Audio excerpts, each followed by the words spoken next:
Molly had been mad at him all summer, but he'd been too afraid to ask why.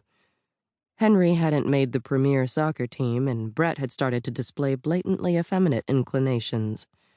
For Derek, surprisingly, that had become a source of tremendous pride, though for Molly, unsurprisingly, a source of tremendous anxiety.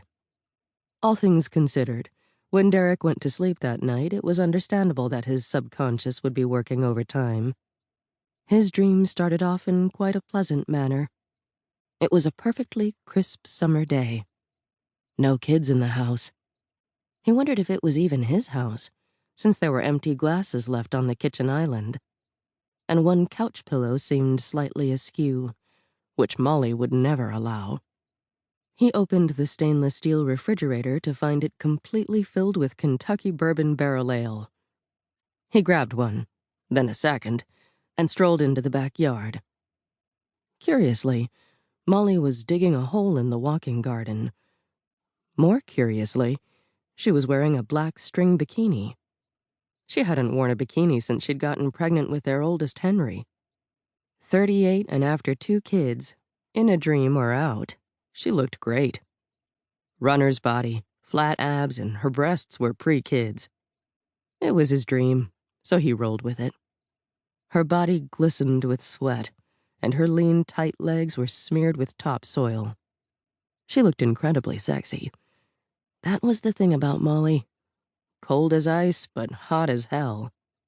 Derek shielded his eyes from the strong sun. The light was ridiculously bright. He asked, "What are you doing?" "Digging a hole," she said. "What for?" She didn't respond. But when she thrust the spade into the ground again, Derek clutched at his chest. Molly dug into the ground again, and he collapsed to his knees. He tried to get her to stop, but the words came out garbled. She looked at him. She smiled.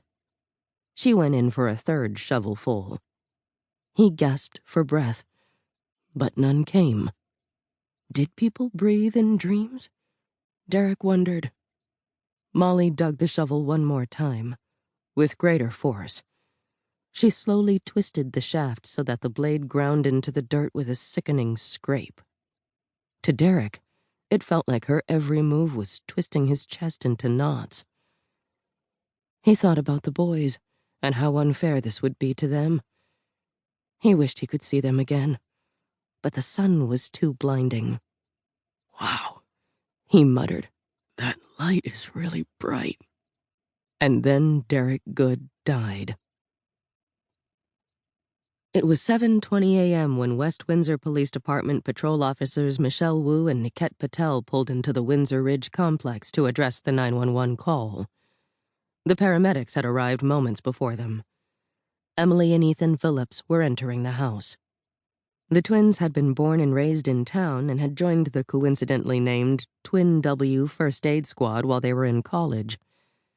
There was a third car in the driveway that led to a 3-bay garage. Michelle assumed the husband and wife kept their cars inside, and their children weren't old enough to drive. Had Molly Goode called someone before she called the paramedics? More people in the house meant more emotion to deal with, and Officer Wu despised human emotion. "I hope I don't have to string up a perimeter," muttered Niket. A joke between them alluding to the murder of a gas station attendant last year in which he had spectacularly lost a wrestling match with a roll of crime scene tape. "Pretty sure it'll be natural causes," Michelle replied, to Niket's great relief. They were greeted at the front door by a woman with a Cheshire smile. It looked sincere, but also entirely inappropriate for the moment. She had shellacked blonde hair, with large, inviting eyes. Michelle was unnerved, less because of the woman's warmth and more because the officer recognized her. But from where? "I'm Crystal Burns," she said. "I'm Molly's best friend. She's upstairs with the paramedics." Officer Wu noted that Molly Goode's 2 sons were sitting in the kitchen. The younger boy cried as his older brother consoled him. The house was immaculate, practically sterile. As she mounted the half-turned stairs, Michelle caught a ray of sunshine coming through the foyer window and couldn't see a single particle of dust floating in the air.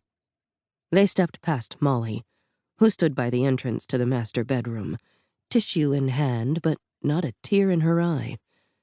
Michelle noted a flash of tentative recognition in Niquette's eyes.